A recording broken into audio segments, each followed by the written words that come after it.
Minnesota maalin kasta waxyaabo cusub ayaad ka maqlaysaa.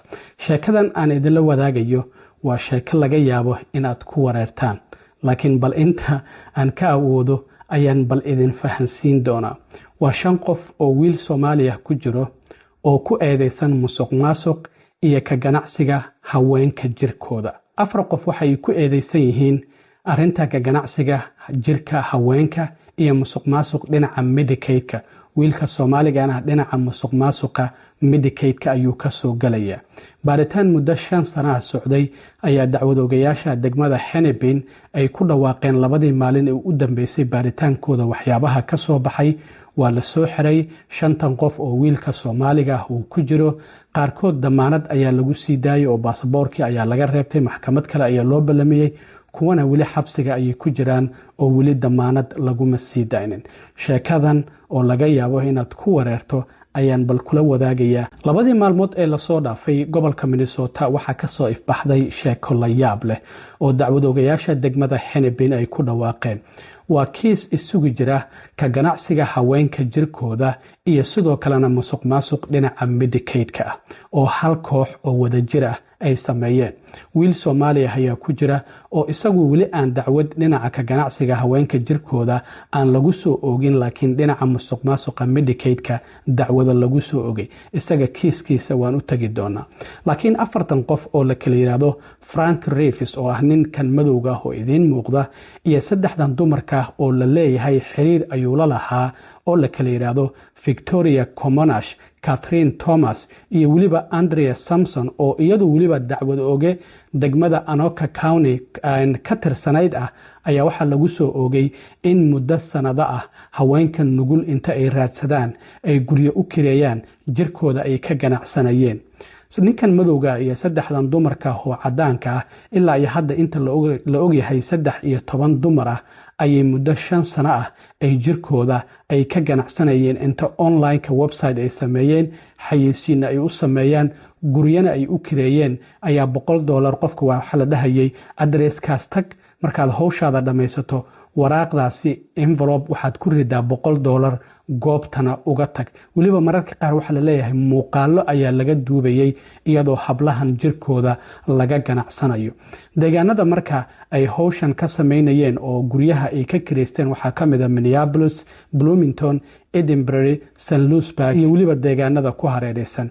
baaritaankan muddo 5 sano ah ayuu socday, waxaana waday hay'adda la yiraahdo BCA, Bureau of Criminal Apprehensions, iyo sidoo kalena waaxda gobolka Minnesota u qaabilsan la dagaalanka ka ganacsiga bini'aadamka. ilaa iyo sanadkii 2021 ayaana baaritaankan ay wadeen. marka 4 qof oo idin muuqda oo wiilka Soomaaliga wehliyana dhinaca kale waxa ay kala haayeen kambaniyo 2 kambani oo la kala yiraahdo Reef Autism Center iyo weliba Reef Health oo lacago 2.5 milyan iyo 4.5 milyan ay ku qaateen, isla markaana dadkan dhibanayaasha ah ay ka dhigayeen in iyagu magacooda intay xadeen isla markaana ay lacago Medicaid ay ku dalbanayeen. marka 4 qof waxaa lagu soo oogay mid kastaba 26 dacwadood ayaa lagu soo oogay. dacwadahaasina waxay kala yihiin inay xayeysiin u sameynayeen ka ganacsiga jirka bini'aadamka, halka sidoo kalena lagu soo oogay in ay ka faa'iideysanayeen in sidoo kalena ka ganacsiga jirka bini'aadamka. ilaa iyo 104 dambi oo felony ah ayaa guud ahaan ay ku eedeysan yihiin.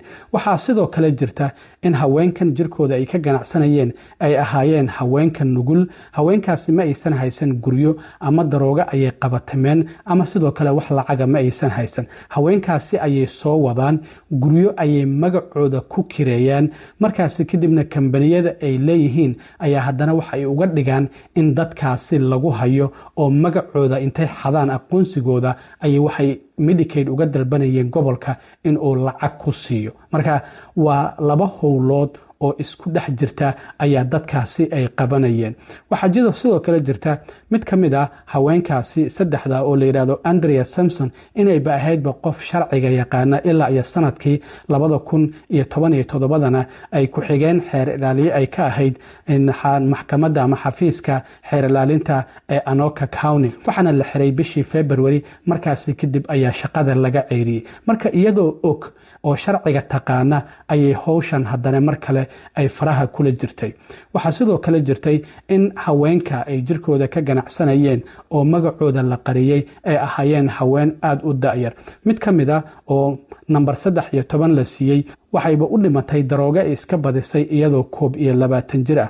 dhibanaha tobanaad isagana waxa ay sheegtay in ay shaqo bilowday bishii Agosto ee sanadkii 2022 iyadoo 19 jir ah. dhibanaha 11aadna waxa ay tiri waxa aan ahaa 18 jir markii shaqadan laygu soo daray bishii October ee sanadkii 2025. marka howshaasi ayay wadeen. dadkan waa la soo xiray jimcihii. ninka howshan madaxda u ahaa oo la yiraahdo Frank Reeves waxaa la yiri waxaa damaanad ahaan loogu sii deyn karaa $500,000 oo dollarka Mareykanka, halka sidoo kale Victoria Camonash iyo waliba Andrea Simpson la yiri mid waliba $300,000 oo dollarka Mareykanka ayaa lagu sii deyn karaa. haddaba wiilka Soomaaliga ah ee Salmaan Axmed Cali oo 30 jir ah isagu kiiskan xaguu ka soo galaya. Salmaan waxay shirka ahaayeen ninka howshan madaxda ka ahaa oo la yiraahdo Frank Reeves, waxayna shirka ku ahaayeen kambaniyadan Reef Autism Center iyo waliba Reef Health.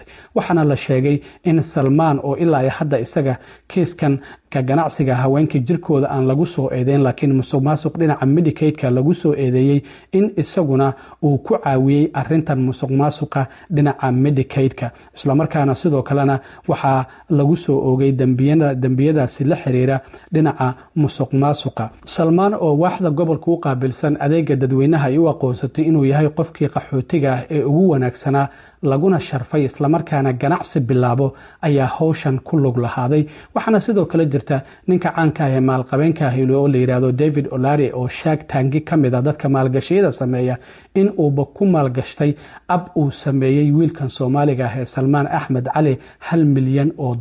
marka Salmaan waxyaabaha lagu helay waxaa ka mid ah hadda in lacag ilaa iyo $150,000 inta kambaniyadaasi uu ka soo bixiyay accountigooda isaga account business uu leeyahay uu ku shubay. marka waaranti ayaa loo soo jaray Salmaan Axmed Cali Khamiistii. gelinkii dambe ee Khamiista ayaana la soo xiray. shalay oo Isniin ahayd ayaana $100,000 oo damaanada lagu sii daayay Salmaan.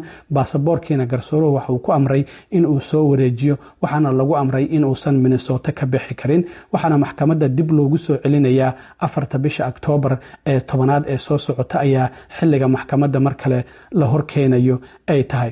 marka sidee lagu ogaaday in dadkan ay ku lug lahaayeen musuqmaasuqa Medicaid-ka isla markaana ka ganacsiga haweenka jirkooda? baaritaanka asagoo socdo lagu wado in dadkan ay ku lug leeyihiin in haweenka jirkooda ay ka ganacsadaan ayaa mid ka mid ah meelaha lacagaha Medicaid-ka ay u dirsanayeen shirkadaha caymiska ayaa waxaa jirtay inay la soo xiriirtay xafiiska xeerlaaliyaha guud ee gobolka. waxay yiraahdeen dadkan waan ka shakisanahay.